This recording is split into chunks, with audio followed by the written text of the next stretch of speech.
Hey guys, Jeannine here with another Scream related video for you. So today I'm going to be giving my review of Scream 4.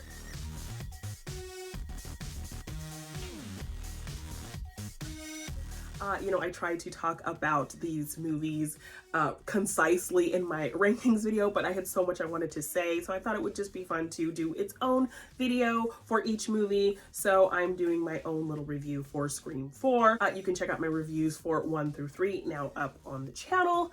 So I'm just going to be getting into why I love Scream 4 and some of my thoughts and a little bit of a review of the movie. So let's get into it. Just kind of getting back into this story after so long. And first off, let's talk about the weird Vaseline on the lens of this movie, this diffuse glow. Like, why does this movie have this like foggy glow to it? Like, what did they do? Why did they film it like this? It just looks weird.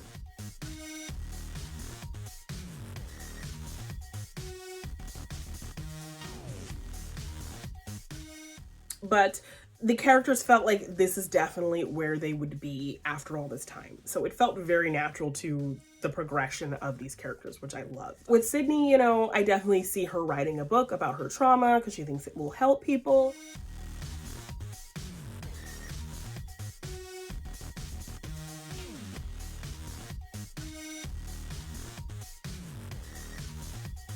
But do I think she would let a publicist kind of talk her into doing the final stop of her book tour in Woodsboro on the anniversary of all the killings? I don't know that Sydney would like want that kind of publicity or let somebody talk her into kind of milking off of something like that.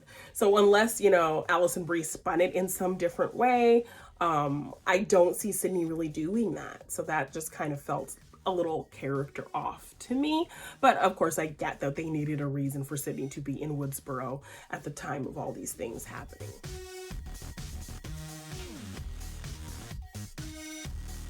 But yeah, I love the characterization of Dewey and Gail. I think that's very accurate to where they would be. She would be kind of unhappy in Woodsboro, and as soon as the kind of something happened that she could kind of, jump on, she is going to do that. What, you're not gonna let me help you with this? I can't. All right, then I'm going rogue. This is what I'm good at, Dewey. This is what I know how to do.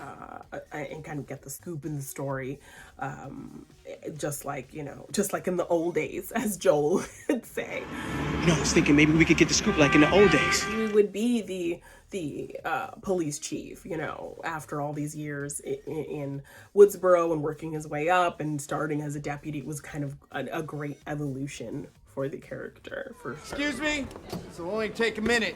I need you all to stay where you are and remain silent. Nobody leaves yet. The sheriff thanks you. But I will say a lot of the other side characters, aside from Kirby, felt like they were literally just there to get killed. Haas and Perkins, Olivia, the friend group.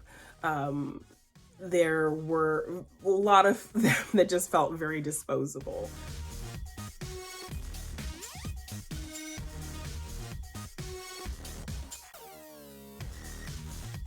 So I feel like that was kind of a disappointment. Trevor was definitely dry as hell. I mean, if he was supposed to be invoking any kind of Billy charisma, like that wasn't happening. Just adds to kind of the thing I was saying about the disposable characters. I wasn't sure like what they were trying to do with Judy. I know they were kind of wanting to make her a red herring, but just making her feel weird wasn't enough to make her feel like she could potentially be a killer. So I don't know that the red herring setup with her really played. She just felt like weird. Sorry about that. Just making my rounds before taking off. You don't remember me, do you? Sorry? We went to high school together. We had the same homeroom and drama club too. We were in Peter Pan together. I played a lost boy. You were Tiger Lily. And loved kind of all the parallels to original Scream. We got a lot of kind of things, and like there are moments when Sydney looks at Jill and she kind of sees herself.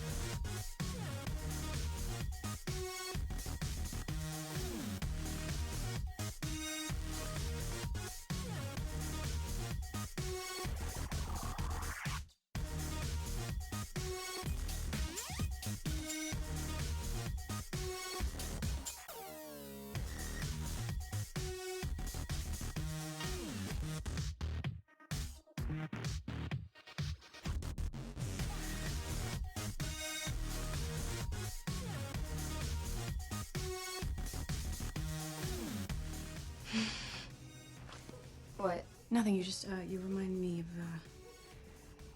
me. And I think Jill does those things on purpose because she wants to be Sydney. She wants that type of attention. So I liked little nods and pepperings in of why this means so much to Jill. And kind of on subsequent rewatches, you pick up on those things. So I like those attention to those little details. I also kind of like all the underlying themes of jealousy in this movie. You know, we have Sydney's aunt kind of being jealous of people not really recognizing the scars that the emotional scars that she's had to go through with, you know, reconciling who her sister was and all of this stuff. Come on. Her mom was my sister. I have scars too. No one ever asked me about my scars. I'm sorry, Mrs. Roberts. She means knife scars, Mom. Oh, well, fine. And how it's affected her. We have Jill basically being jealous of Sydney, wanting to be her. It's about becoming you. You had your 15 minutes. Now I want mine! We have Gail being jealous of Sydney, basically because of the success of her book. I sat down and began to write a new role that would be my own. A role for a woman who could leave the walls of fear behind and step out into the sunlight, out of darkness. Thank you. Kind of, you know, even the cinema club wanting Sydney and not really her to be like this special guest. So she's kind of losing the luster that she once had because of Sydney. So. Say a celebrity visit to your cinema club by me? What about Sydney? No offense, but that'd be a big deal for Cinema Club. A visit from Sidney Prescott? I mean, she's the star. Oh, yes, she's Daniel Radcliffe to my J.K. Rowling. Well, without the book sales and the box office. So all of these kinds of jealousy type things branching out of the events of Scream and basically around Sydney. So all of these people essentially kind of jealous of her and what has happened to her affecting them. So I think that all just kind of plays to Jill's ultimate motive, which is driven kind of by this jealousy. Fun things like the Stab-a-thon and seeing kind of that opening sequence, you know, that Stab was directed by Robert Rodriguez and that everyone's quoting it. Because like even we quote the Stab lines because it's so fun.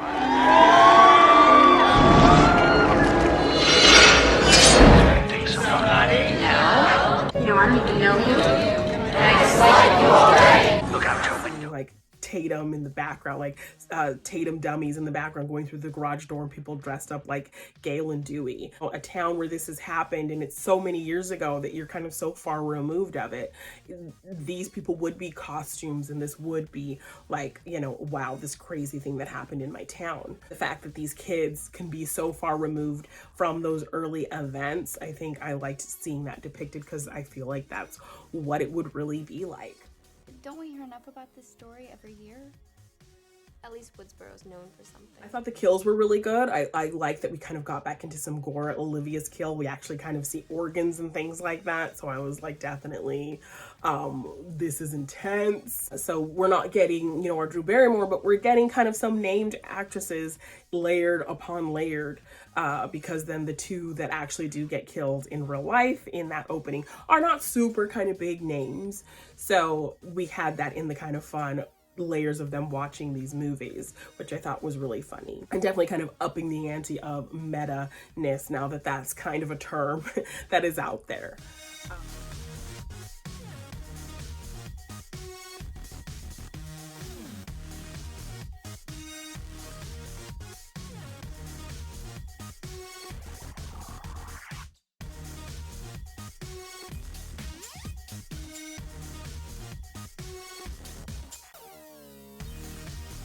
So, yeah, definitely liked kind of the goriness of some of the kills that we got.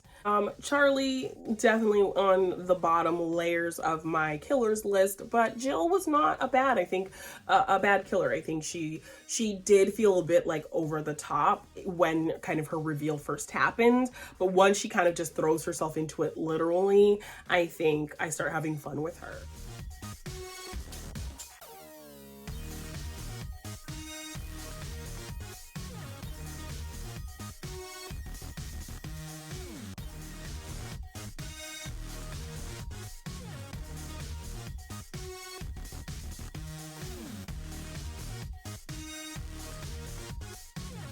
But at the very kind of beginning of the reel, it felt like she was trying a little too hard to kind of be evil, and it felt a little forced. But once she kind of got into it, and kind of started showing how kind of screwed up she was and kind of her need for attention, I was on board and it was really having fun with the character.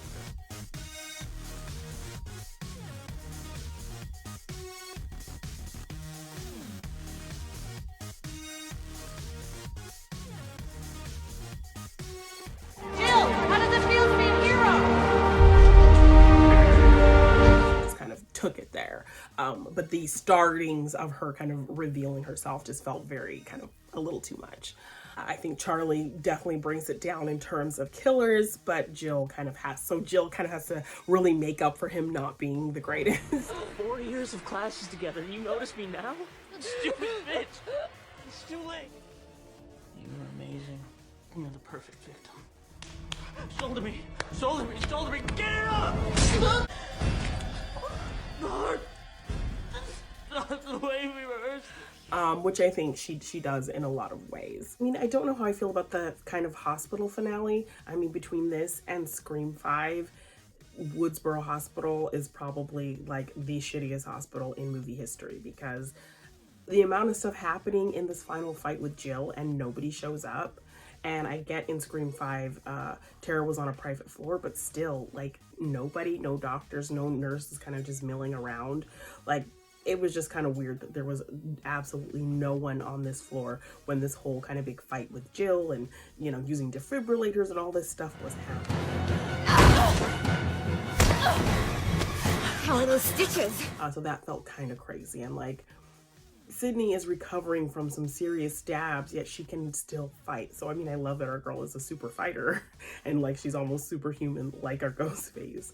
But the fact that she got thrown into things and has a knee in her fresh wound and all of these things just felt kind of crazy. And Dewey getting hit with the bedpan just felt very kind of comical.